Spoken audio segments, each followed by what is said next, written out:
कोई छोटा बच्चा होता है, बेबी होता है, तो उससे लोग मिलने जाते हैं, उसको देखने जाते हैं, तो लोग बोलते हैं अरे यार ये बिल्कुल अपने मम्मी को गया है, ये बिल्कुल अपने पापा पे गया है ना। इसकी आंखें एकदम मम्मी के जैसी हैं, इसकी जो नोज़ है वो बिल्कुल मम्मी के जैसे हैं या फिर पापा के जैसे हैं।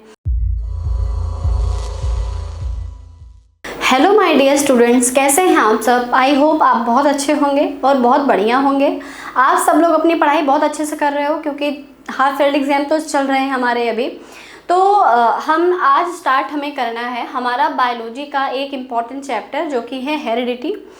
कि हेरिडिटी क्या होता है। हेरिडिटी जो चैप्टर है वो बहुत ज़्यादा इम्पॉर्टेंट है।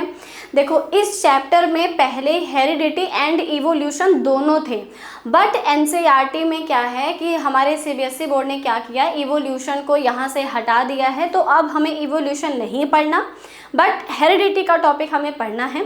ये चैप्टर तो अब थोड़ा छोटा हो गया है, बट इसमें कुछ ऐसे की टर्म्स हैं जो समझने हमें बहुत इम्पॉर्टेंट हैं। अगर आपको वो की टर्म समझ में नहीं आए, अगर वो आपका कॉन्सेप्ट नहीं क्लियर हुआ, तो आगे आपको मेंडल के एक्सपेरिमेंट समझने में प्रॉब्लम होगी। तो पहले हम सारे के सारे वो की टर्म समझेंगे, फिर हम मेंडल का एक्सपेरिमेंट पढ़ेंगे, और उसके बाद हम ये देखेंगे कि मेंडल ने अपने एक्सपेरिमेंट के बाद 3 लॉ दिए, जैसे कि law of dominant, law of segregation and third law था हमारा लॉ ऑफ इंडिपेंडेंट असॉर्टमेंट। तो हमें वो सारे के सारे लॉ पढ़ने हैं। एंड लास्ट टॉपिक है हमारा सेक्स डिटर्मिनेशन। तो ये चैप्टर बहुत ज़्यादा लेंदी नहीं है, छोटा चैप्टर है, लेकिन इसमें बहुत सारे की टर्म्स हैं जो हमें समझने बहुत इम्पॉर्टेंट हैं। तो चलिए without wasting the time start करते हैं इस लेक्चर को। अगर आपको आज का लेक्चर अच्छा लगे तो आप वीडियो को लाइक कीजिएगा, और अगर आप चैनल पर नए हो तो चैनल को शेयर एंड सब्सक्राइब ज़रूर कर लीजिएगा। तो जैसा कि आज हमें पढ़ना है हेरिडिटी, तो बेटा what is the heredity. Heredity का मतलब है जब किसी पेरेंट के कैरेक्टर्स उनके ऑफस्प्रिंग में या फिर उनके बच्चे में ट्रांसफ़र होता है, तो उसको हम हेरिडिटी बोलते हैं। ठीक है, जैसे कि आपने देखा होगा, आप कोई छोटा बच्चा होता है, बेबी होता है, तो उससे लोग मिलने जाते हैं, उसको देखने जाते हैं, तो लोग बोलते हैं अरे यार ये बिल्कुल अपने मम्मी को गया है, ये बिल्कुल अपने पापा पे गया है ना। इसकी आंखें एकदम मम्मी के जैसी हैं, इसकी जो नोज़ हैं वो बिल्कुल मम्मी के जैसे हैं या फिर पापा के जैसे हैं। तो जो ये सिमिलैरिटी है, मतलब उनके पेरेंट्स से, मम्मी से मिल रहा है, पापा से मिल रहा है, तो बेटा ये मिल इसलिए रहा है क्योंकि मम्मी और पापा का डीएनए इसके बॉडी में आए हैं, डीएनए ट्रांसफ़र हुआ है, डीएनए इनहेरिट हुआ है, और जिसकी वजह से उसके पेरेंट के कैरेक्टर उस बच्चे में आए हैं। अब ये जो कैरेक्टर ट्रांसफ़र हो रहा है इसको हम बोलते हैं हेरिडिटी। और ये ट्रांसफ़र जो जिस प्रोसेस से हो रहा है, और ये कैरेक्टर जिस प्रोसेस से ट्रांसफ़र हो रहे हैं, उस प्रोसेस को हम बोलते हैं इनहेरिटेंस। ठीक है, क्या बोलते हैं, इनहेरिटेंस। तो एक बार देखते हैं यहाँ पे what is the heredity. Heredity the transfer of character और traits from parents to their offspring is called as heredity, and the process by which genetic characters are transferred from parent to their offspring is called as inheritance। ठीक है बेटा, देखो हमें हमारे माँ बाप से हमें हमारे माँ बाप की प्रॉपर्टी मिलती है ना, जो भी उनके धन दौलत हैं, जो उनका घर है, वो सब बेटा हमें मिलता है क्योंकि हम उनके बच्चे हैं। अब हम उनके बच्चे हैं, इस बात का क्या प्रूफ है, तो बेटा हमारे बॉडी में उनका डीएनए है, उन्होंने हमें क्या दिया है, अपना डीएनए दिया है। और ठीक है, तो डीएनए जब हमें अपना देते हैं, इसी वजह से बेटा वो हमें अपनी प्रॉपर्टी भी देंगे। ठीक है, चलो जैसे कि देखो यहाँ पे ये क्या है, 2 पेरेंट हैं और ये इनका एक बच्चा है। ठीक है, अब देखते हैं ज़रा इसके कैरेक्टर। देखो तो जो इसका बेटा आईब्रो है वो इसकी मदर के जैसे है। ठीक है, यानी आईब्रो किसको गया है, मम्मी को। ठीक है, तो और जो इसकी आईज हैं वो भी किसको गई है बेटा, मम्मी। इसकी आईज जो है वो फादर के जैसे हैं, इसके नोज जो है वो भी फादर के जैसे हैं, बट इसका जो लिप्स है वो मदर पर गया है। किस पर गया है, मदर पर गया है। तो अब अगर हम इस बच्चे को देखने जाएं, ठीक है, तो हम क्या बोलेंगे, हम बोलेंगे अरे यार इसकी आंखें जो हैं वो तो बिल्कुल मम्मी के जैसे हैं, है ना। इसके जो नोज़ हैं वो बिल्कुल पापा के जैसे हैं, पापा पर गई है इसकी नोज़, ठीक है। और इसका जो लिप्स है वो किस पर गिरा है, वो मम्मी पर गिरा है, यानी कि इसके जो कैरेक्टर हैं वो उसके पेरेंट्स से उसको मिले हुए हैं। कब मिलते हैं, क्यों मिलते हैं, तो बेटा जब ह्यूमन बॉडी में सेक्सुअल रिप्रोडक्शन की प्रोसेस होती है तो उस टाइम पर जो गैमीट बनते हैं, मेल एंड फीमेल गैमीट, इन दोनों का फ्यूज़न होता है। मेल गैमीट में मेल कैरेक्टर, फीमेल गैमीट में फीमेल कैरेक्टर, यानी कि जो मेल गैमीट है उसमें फादर के सारे इंफॉर्मेशन होंगे, जो फीमेल गैमीट है उसमें मदर के सारे इंफॉर्मेशन होंगे। अब इन दोनों का फ्यूज़न हो जाता है, जब इन दोनों का फ्यूज़न होता है तो एक नया सेल बनता है, एक सिंगल डिप्लॉयड सेल बनता है जिसको हम जाइगोट बोलते हैं। और फिर उसके बाद बेटा एक टाइम आएगा कि धीरे धीरे उसमें डिवीज़न के बाद एम्ब्रियो बनेगा, फिर उसके बाद मोरूला बनेगा, फिर ब्लास्टोसिस्ट बनता है एंड धीरे धीरे ऑर्गेनोजेनेसिस के प्रोसेस होती हैं। ऑर्गन्स का फॉर्मेशन होता है, ऑर्गन में डेवलपमेंट होता है और फीटस का फॉर्मेशन स्टार्ट हो जाता है और आफ्टर 9 मंथ इसकी डिलीवरी हो जाती है तो हम उसको बेबी कहते हैं। तो इसका मतलब ये है कि एक बच्चे के अंदर जो कैरेक्टर है वो उसके पेरेंट्स से मिले हैं। हाफ कंट्रीब्यूशन उसके फादर का है एंड हाफ कंट्रीब्यूशन उसके मदर का होता है, ठीक है। तो अब ये जो चीज़ें हम देख रहे हैं बेटा, चाहे हेरिडिटी हो या फिर जो हमारा नेक्स्ट हमारा है बेटा वेरिएशन। वेरिएशन क्या है, तो देखो वेरिएशन का मतलब वेराइटी है ना, डिफरेंट वेराइटी। कोई एक पर्टिकुलर स्पीसीज है, फॉर एग्जांपल ह्यूमन बींग्स हैं, है ना, हम ह्यूमन बींग्स हैं। अब आप देखो कि हम ह्यूमन बींग्स में कितनी सारी वेराइटी है, ठीक है। जैसे कि मेरी आंखों के कलर ब्लैक हैं, आपकी आंख का कलर ब्राउन है, किसी दूसरे का आंखों का कलर ब्लू होगा, किसी का ग्रीन होगा, मतलब देखो कितनी सारी वेराइटी हैं यहाँ पर एक कलर में, है ना। फिर उसके बाद अगर बात करते हैं ईयर लोब का, तो देखो किसी का ईयर लोब जो है बेटा वो अटैच्ड है, किसी का ईयर लोब फ्री है ना, यहाँ पर भी क्या है, वैरायटी है। फिर उसके बाद देखते हैं कि जो इसके थंब का स्ट्रक्चर है वो देखो, ये क्या है, यहाँ पर स्ट्रेट है, ये स्ट्रेट है, ये थोड़ा सा कर्व में है। उसके बाद ये जो हेयर है ना, बाल के जो टेक्सचर है वो भी अलग अलग तरीके के हैं, यहाँ पर भी वैरायटी है। तो देखो टेक्सचर ऑफ हेयर क्या है, एक कैरेक्टर है, इस कैरेक्टर में वैरायटी है। जैसे देखो स्ट्रेट हेयर हैं, कर्ली हेयर हैं, वेवी हैं, ये डिफरेंट अलग अलग क्या है, इनमें वैरायटी है। तो what is the variation? Variation का मतलब द डिफरेंस बिटवीन कैरेक्टर्स और traits among the individual of the same species are called as variation, ठीक है। मतलब किसी एक ही स्पीसीज के कैरेक्टर में जो अलग अलग वैरायटी होती है उसको हम वेरिएशन बोलते हैं। जैसे हम ह्यूमन बींग्स हैं, हम ह्यूमन बींग्स में जितने भी कैरेक्टर हैं सबके कैरेक्टर अलग अलग हैं, है ना, सबके क्या हैं, सारे के सारे ट्रेट्स डिफरेंट हैं, इसको हम बोलते हैं वेरिएशन, ठीक है। अब एक बात ये है कि जो हम वेरिएशन पढ़ते हैं, जो हम हेरिडिटी पढ़ते हैं, इन सारी चीज़ों की जब हम स्टडी कर रहे होते हैं तो इसको हम एक ब्रांच में पढ़ते हैं। साइंस की एक ब्रांच है जहाँ पर हम हेरिडिटी एंड वेरिएशन को पढ़ते हैं। तो बेटा वो क्या है, वो है हमारा जेनेटिक्स, ठीक है। हेरिडिटी, वेरिएशन या फिर इनहेरिटेंस, इन सब को हम कहाँ पर पढ़ते हैं, जेनेटिक्स में पढ़ते हैं। The branch of science in which we study about heredity and inheritance is known as genetics, genetics में पढ़ते हैं। अब ये जो जेनेटिक्स टर्म है, ठीक है, अभी ये जो जेनेटिक टर्म है इसको किसने दिया, तो बेटा इस टर्म को दिया था विलियम बैटसन। विलियम बैटसन एक साइंटिस्ट हैं जिन्होंने ये नाम दिया। जैसे हमारा नाम है ना, जैसे कि हम लोग, हमारे नाम है, हमें हमारा नाम हमारे पेरेंट्स ने दिया है ना। तो जैसे किसी का नाम हो गया पूजा, किसी का प्रियंका, किसी का राहुल, तो बेटा जो डिफरेंट नाम होते हैं जैसे वो हमारे पेरेंट देते हैं वैसे ही एक टर्म है जेनेटिक। इस जेनेटिक्स को नाम दिया गया है जेनेटिक विलियम बैटसन के द्वारा। उसके बाद who is the father of genetics, ये जो पूरा बेटा हम पढ़ रहे हैं, heredity, variation, inheritance, what is the genes and what is the genotype, phenotype, ये सब आगे पढ़ेंगे हम। वो सब हमें बताया किसने था बेटा, हमें बताया था मेंडल ने, ठीक है। तो Mendel is the father of genetics. इनका पूरा नाम है सर ग्रेगोर जॉन मेंडल। ये एक ऑस्ट्रियन मॉन्क थे, मतलब ऑस्ट्रिया में रहते थे, ये एक मॉन्क थे, ठीक है। तो इनका टाइम पीरियड क्या है, 1822 से लेके 1884 तक ये थे। अब एक हमारा क्वेश्चन है, एक क्वेश्चन ये है बेटा, why variation is important for a species. आप लोग मुझे ये बताओ कि वेरिएशन किसी भी स्पीसीज के लिए इतना इम्पॉर्टेंट क्यों है, ठीक है, बताओ क्यों है।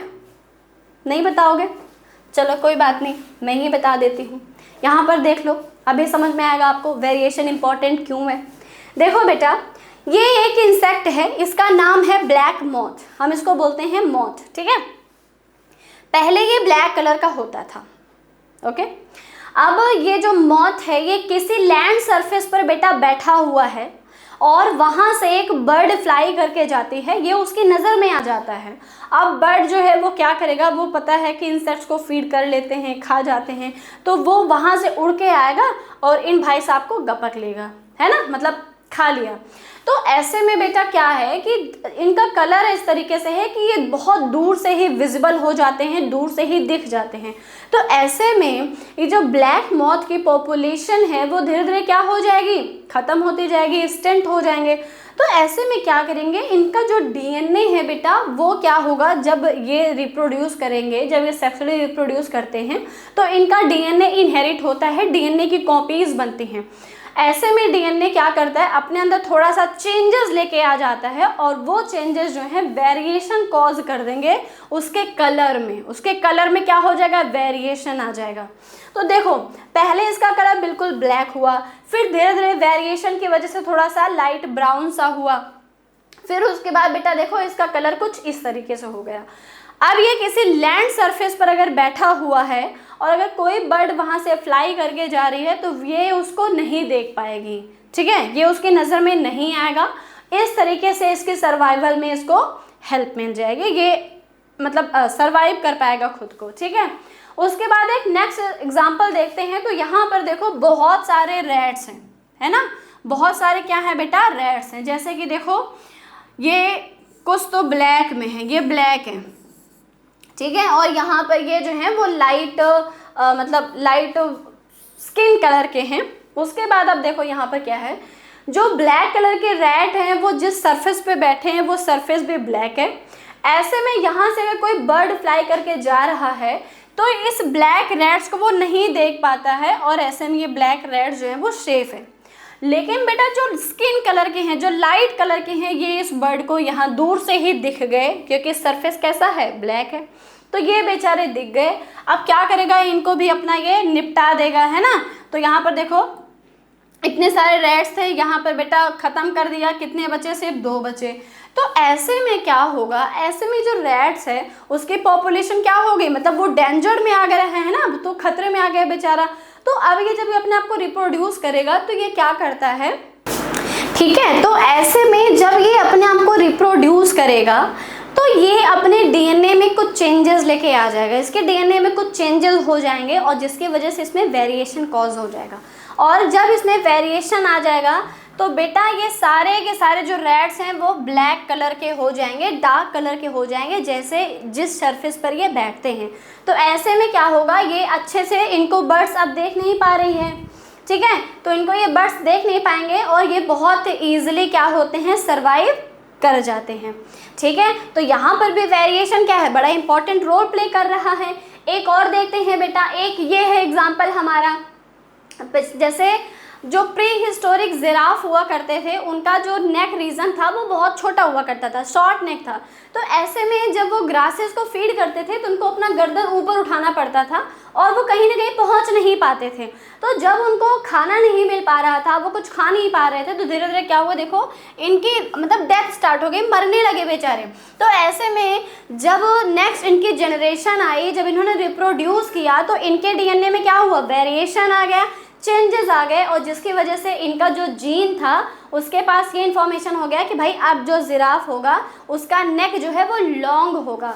तो ऐसे में देखो अब इनकी नेक क्या हो गई, लॉन्ग हो गई, ईजिली क्या कर पा रहे हैं, ग्रासेस को फीड कर ले रहे हैं, इनको खाना मिल रहा है। तो ये सर्वाइव कर पाएंगे। तो ऐसे में वेरिएशन जो है वो किसी भी इन्वायरमेंट को इस चेंजिंग वेरिएशन जो है, वेरिएशन किसी भी ऑर्गेनिज्म को इस चेंजिंग इन्वायरमेंट में अडेप्ट करने में हेल्प करता है। आई बात समझ में? वेरिएशन बड़ा इंपॉर्टेंट रोल प्ले करता है एक लिविंग ऑर्गेनिज्म की सर्वाइवल में। जैसे कि देखो, variation improve the chances of survival of a particular species. किसी पर्टिकुलर स्पीसीज के सर्वाइवल के जो चांसेस हैं उसको बढ़ा देता है वेरिएशन। सेकेंड है बेटा, it brings adaptation in individual. मतलब ये बेटा एक इंडिविजुअल में एडेप्टेशन मतलब उसको अडेप्ट करने में हेल्प करता है। नेक्स्ट है, variation is the basis of heredity. बेटा वेरिएशन है तो हेरिडिटी है, ठीक है। Next, variation is the basis of evolution. Evolution जैसे देखो ह्यूमन बॉडी में भी क्या हुआ है, इवोल्यूशन हुआ है ना। हम पहले प्रॉपर एक बंदर थे, है ना, एक मंकी। हमारे बड़ी सी पूंछ हुआ करती थी, स्किन पे बहुत सारे बाल हुआ करते थे, हम पेड़ों पे रहते थे, है ना। तो उस टाइम का जो इन्वायरमेंट था वो बिल्कुल वैसे था। लेकिन जैसे जैसे इन्वायरमेंट चेंज हुआ हमारे डीएनए में चेंजेस आते गए। क्या आते गए? चेंजेस। और जब डीएनए में चेंजेस आएंगे तो ऑब्वियस सी बात है वेरिएशन कॉज होगा और धीरे धीरे हमारा क्या हो गया, इवोल्यूशन हो गया। आज हम प्रॉपर उस बंदर से एक इंसान बन गए हैं, मतलब प्रॉपर ह्यूमन बन गए, ठीक है।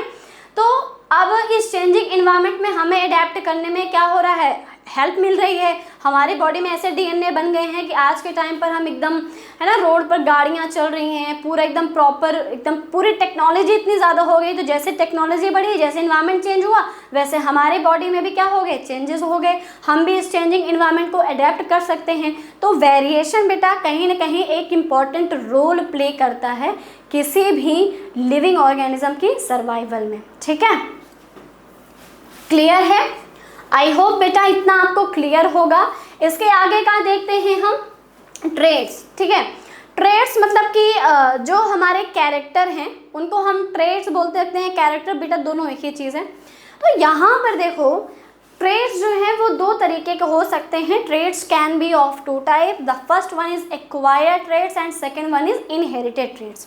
एक्वायर्ड मतलब कुछ आपको ऐसा लग रहा है कि साउंड जो है वो आपको कुछ सुना सुना लग रहा होगा, सोच रहे हो कि मैम एक्वायर्ड तो सुना हुआ है। बिल्कुल, एक्वायर्ड बेटा सुना हुआ है। एक्वायर का मतलब एक्वायर करना, ले लेना, ठीक है, ग्रहण कर लेना। और उसके बाद इनहेरिटेड, इनहेरिटेड का मतलब हमें मिला है, इनहेरिट हुआ है। जब डीएनए इनहेरिट हुआ था तो उसके साथ साथ ये कैरेक्टर इनहेरिट हुए थे, ठीक है। तो what is the acquired traits? Acquired traits बेटा ऐसे होते हैं जो आफ्टर द बर्थ, जन्म के बाद हमारे बॉडी में डेवलप होते हैं। जब हमारा जन्म हुआ तब हमारी बॉडी में वो ट्रेट्स नहीं थे, बाद में उसको हमने अडेप्ट किया है। ओके, इनहेरिटेड ट्रेट्स वो होते हैं जो हमें हमारे पेरेंट से इनहेरिट हुआ है। जब उन्होंने अपना डीएनए हमको दिया तो साथ में अपने कैरेक्टर भी दे दिए कि भाई तू ले जा बेटा, तू जा, ले जा, खुश रह, अपनी ज़िंदगी जी ले, ठीक है। तो जब हमारे पेरेंट ने क्या किया, हमें अपना डीएनए दिया तो उसके साथ साथ कुछ कैरेक्टर भी दिए, कुछ ट्रेट्स भी दिए। उस ट्रेट्स को हम बोलते हैं इनहेरिटेड ट्रेट्स, ठीक है।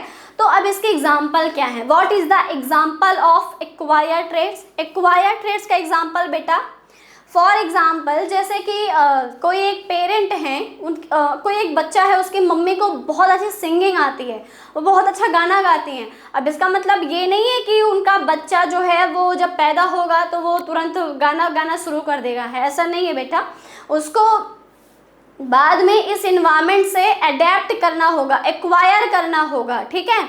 उसके बाद देखते हैं, अगर मान लो कोई पेरेंट हैं वो डॉक्टर हैं, तो वैसा तो नहीं ना कि जैसे उनका बच्चा पैदा हुआ बोलेगा चलो हटो डॉक्टर मैं सर्जरी करूंगा, बताओ कहाँ क्या करना है ना। तो बेटा नहीं, ऐसे नहीं होता है। अब वो बच्चा बड़ा होगा, धीरे धीरे पढ़ाई करेगा, ठीक है, नीट का एग्ज़ाम देगा, नीट का एग्ज़ाम क्लियर करेगा, कॉलेज में जाएगा, वहाँ पर पढ़ाई करेगा और फिर बाद में वो डॉक्टर बनेगा।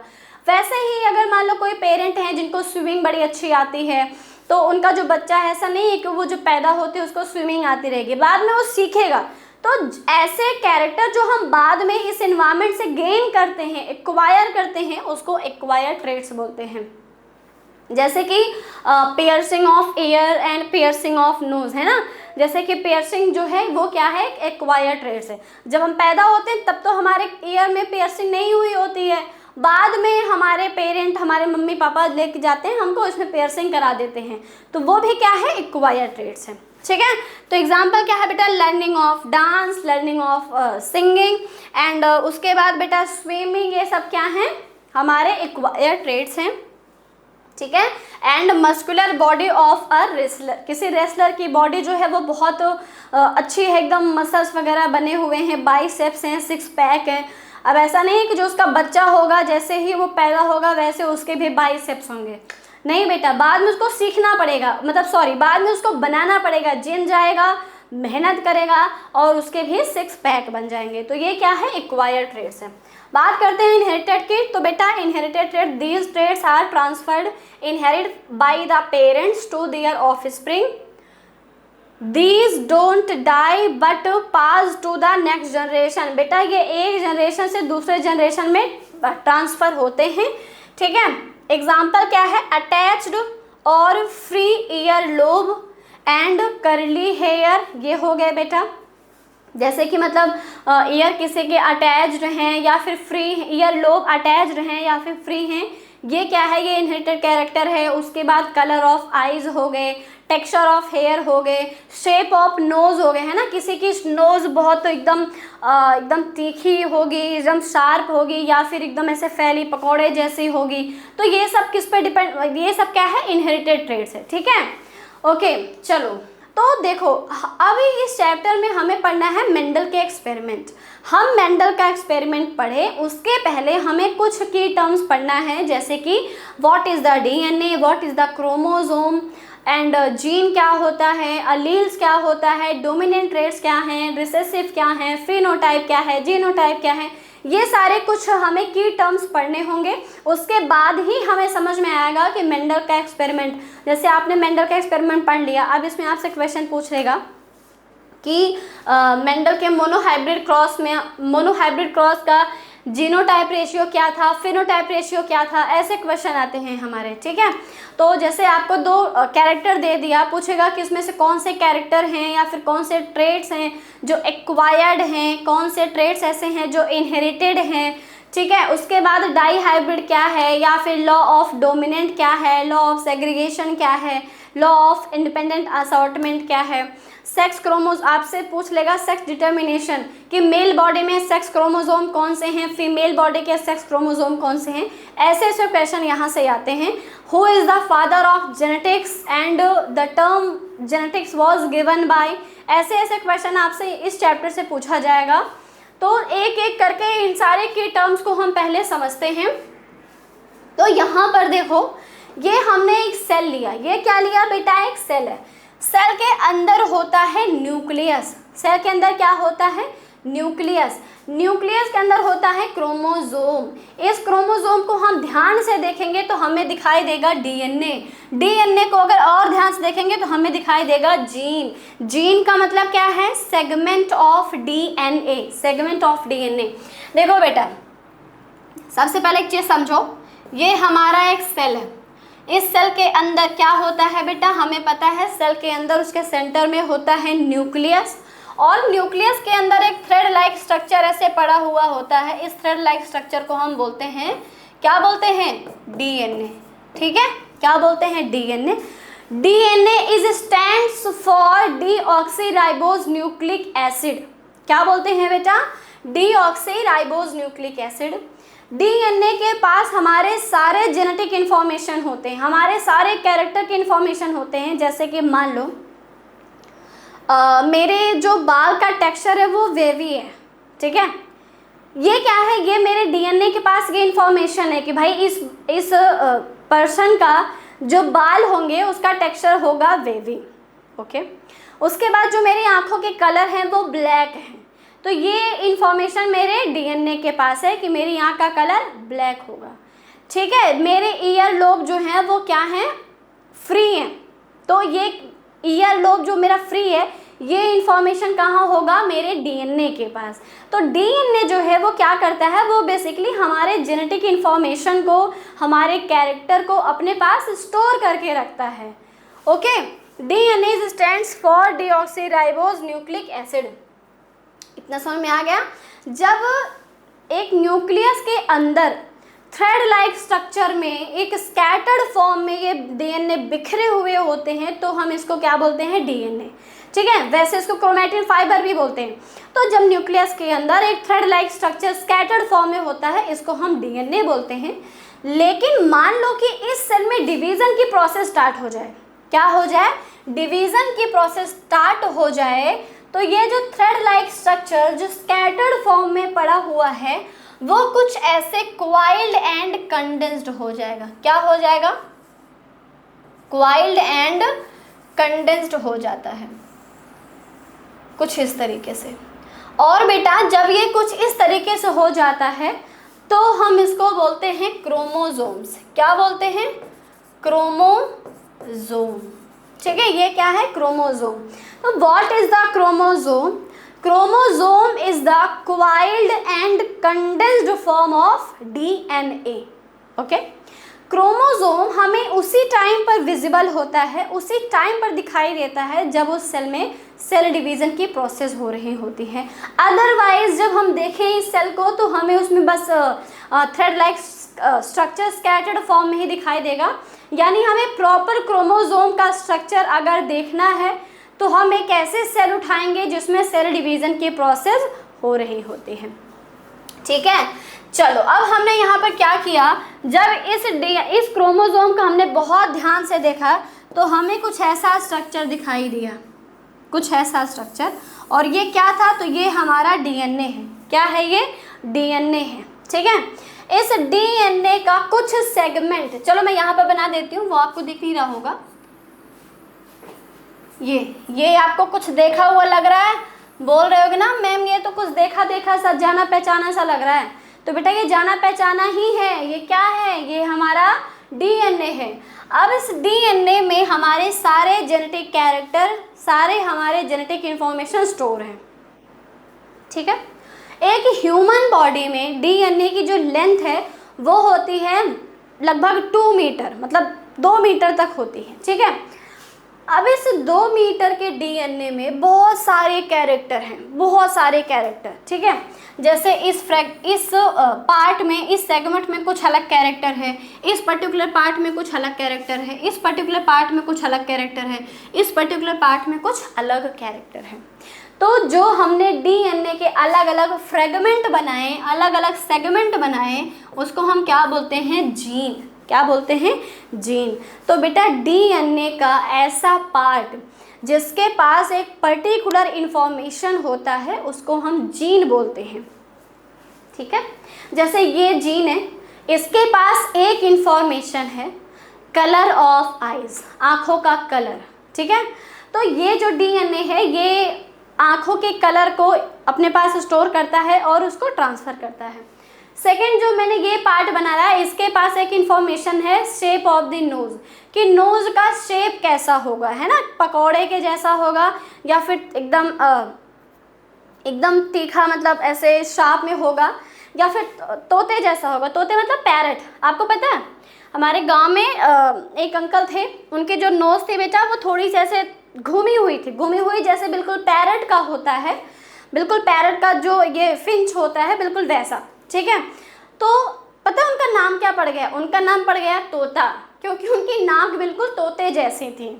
चलो ठीक है, अब आप बोलोगे मैम हमारा नाम पकौड़ा पड़ जाना चाहिए क्योंकि हमारी नाक तो पकौड़े जैसी है।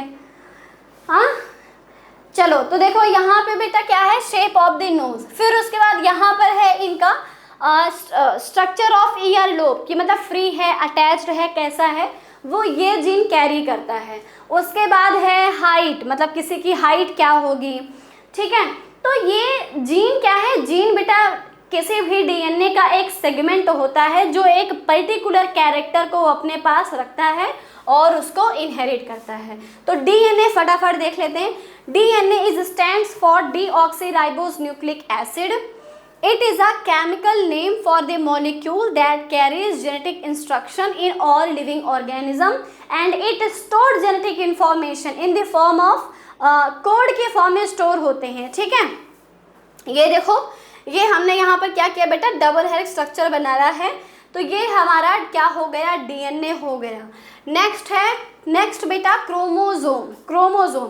क्रोमोजोम न्यूक्लियस के अंदर होता है एक ह्यूमन बॉडी में। अच्छा, एक चीज़ और मैं आपको बता दूं, क्रोमोजोम हमेशा पेयर में होते हैं। किस में होते हैं, पेयर्स में होते हैं। जैसे कि टोटल कितने, एक ह्यूमन बॉडी के सेल में टोटल 23 पेयर यानी कि इंडिविजुअल 46 क्रोमोजोम होते हैं। ठीक है, और क्रोमोजोम हमें कब दिखाई देंगे, फटाफट बताओ, अभी मैंने बताया था, कमेंट्स करके मुझे आंसर चाहिए, कमेंट्स करके आंसर बताओ, क्रोमोजोम हमें कब दिखाई देता है। ओ माय गॉड, अब आप बोलोगे मैम आंसर तो आपने पहले ही दे दिया। हाँ, chromosome are always present in the pairs. Sorry, ठीक है, कोई बात नहीं, मैं नेक्स्ट आपको होमवर्क दे दूंगी, टेंशन मत लो। In human body each cell contain 23 pairs of chromosome. Chromosomes are becomes visible during the cell division. तो बेटा अगर आपको क्रोमोजोम बहुत अच्छे से बड़े ध्यान से क्रोमोजोम देखना है तो कैसे सेल लोगे, ऐसे सेल लोगे जिसमें डिवीजन हो रहा हो, है ना, क्या हो रहा हो, डिवीजन हो रहा हो। ठीक है, each chromosome is made up of DNA tightly coiled many times around called histone proteins and that support its structure। ये क्या करता है, इसके स्ट्रक्चर को प्रोटेक्ट करता है। तो ये देख लो बेटा यहाँ पर। आई होप बेटा ये वीडियो आपको अच्छी लगी होगी। अगर आपको लेक्चर अच्छा लगा है तो प्लीज़ वीडियो को लाइक कीजिएगा और अगर आप चैनल पर नए हो तो चैनल को शेयर एंड सब्सक्राइब ज़रूर कीजिएगा और कमेंट्स करके बताइएगा मुझे कि ये वीडियो आपको कैसी लगी। पढ़ाई करते रहिए अपनी, क्योंकि आपके एग्ज़ाम चल रहे हैं, तो बेटा ये आपका रिवीजन हो जाएगा। तो बने रहिए हमारे इस चैनल पर। मिलते हैं नेक्स्ट वीडियो में, तब तक के लिए बाय एंड टेक केयर।